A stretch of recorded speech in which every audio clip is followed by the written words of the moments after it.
আসসালামু আলাইকুম প্রিয় বাইকার্স। আজকে আমি আমার গানমেটাল গ্রে ক্লাসিক বাইকে ইনস্টল করব মিনি পাঞ্জাব অ্যান্ড এটা হচ্ছে এসকেকে ব্র্যান্ডের। সো স্ক্রিনে আপনারা যেটা দেখতে পাচ্ছেন, আমি এটা একটা পেজ থেকে অর্ডার করছিলাম। সো এটা আমি রিসিভ করার পর আপনাদের সামনে আনবক্স করছি। আনবক্স করার পর আপনাদেরকে দেখাবো যে কেমন মিনি পাঞ্জাবটা, এবং লাস্টে আপনাদেরকে সাউন্ডটা শোনাবো আমার বাইকে ইনস্টল করে। আপনারা সম্পূর্ণ দেখলে বুঝতে পারবেন। সো এটা আমি আনবক্স করছি, আপনারা সম্পূর্ণ দেখেন, এবং কি আজকের ভিডিওতে সম্পূর্ণ দেখে দেওয়ার আমি চেষ্টা করব যে কিভাবে ইনস্টল করতে হয়। সো দেখেন, এটা আমি আনবক্স করছি। তার পাশাপাশি আমি আরেকটা জিনিস অর্ডার করছিলাম, সেটা হচ্ছে crown name plate metal body. আপনারা দেখতে পারবেন এটা আইএমআর রয়্যাল এনফিল্ডের মূলত এই নেম প্লেটটা। আপনারা যদি লক্ষ্য করেন, আমি এটা আনবক্স করে আপনাদের দেখাচ্ছি।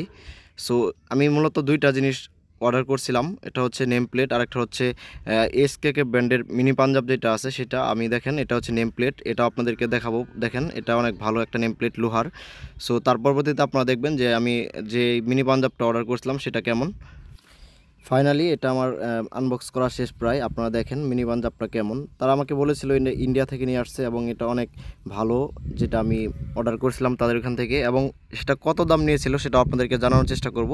প্রথমত আপনাকে দামটা জানাই, সেটা হচ্ছে আমি যে নেম প্লেটটা অর্ডার করেছিলাম সেটার দাম নিয়েছে আমার কাছে 750 টাকা। আর এই যে মিনি পাঞ্জাবটা রয়েছে এসকেকে ব্র্যান্ডের অরিজিনাল মিনি পাঞ্জাব, এটা অনেক ভারী, আমি হাতে নিয়ে দেখছি, এবং এটার দাম নিয়েছে 10,000 টাকা অনলি।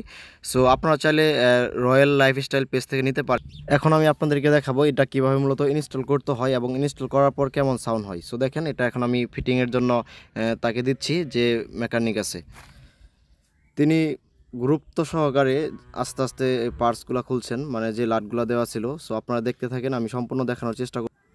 উপরের যে কিটটা ছিল এটা প্রায় খোলা শেষ, আপনারা যদি লক্ষ্য করেন দেখতে পাচ্ছেন এটা খোলা শেষ। এবং যে অরিজিনাল যে মানে সাইলেন্সারটা রয়েছে এটা মূলত খুলতে হবে। এই পাশের যে লাটগুলো আছে সেটা প্রথমত খুলতে হবে। খোলার পরবর্তী কিন্তু এখান থেকে যে ক্লামগুলো আছে ওইগুলো খুলতে হবে। আপনাদেরকে আমি সম্পূর্ণ দেখাবো। এবং কথা হচ্ছে, এটা কিন্তু বোঝা যায় না যে মূলত মানে চেঞ্জ করার পরও বোঝা যায় না যে এটা আসলে চেঞ্জ করা হয়েছে, একমাত্র সাউন্ড শোনা ছাড়া। আপনারা দেখতে পাচ্ছেন এখানে মোটামুটি সব খোলা শেষ। একটা ক্লাম আছে, এটা খুললেই কিন্তু মূলত সাইলেন্সারটা খুলে যায়। ফাইনালি সব ক্লামগুলো খোলা শেষ। এখন এটা খোলার পর আমি যে মিনি পাঞ্জাবটা রয়েছে সেটা আমি ইনস্টল করে দেখাবো আপনাদেরকে। সো দেখেন, এটা এখন ইনস্টল করা হবে। দেখতে পাচ্ছেন এই ক্লামগুলো খোলার জন্য প্রথমে ট্রাই করা হয়েছিল, কিন্তু পরবর্তী দেখা গেল যে তারা যে ক্লামটা দিয়েছে মানে মিনি পাঞ্জাবের সাথে সেই ক্লামটাই লাগবে, ওটা মূলত খোলা বিধা, এবং আবার নতুন করে ওই ক্লামটাই লাগানো হচ্ছে। দেখতে পাচ্ছেন প্রথম যে ক্লামটা, মানে আমি ভাবছিলাম যে অরিজিনাল ক্লামটা দিব, কিন্তু ওইটা দিয়ে আসলে এটা সেট আপ হচ্ছে না।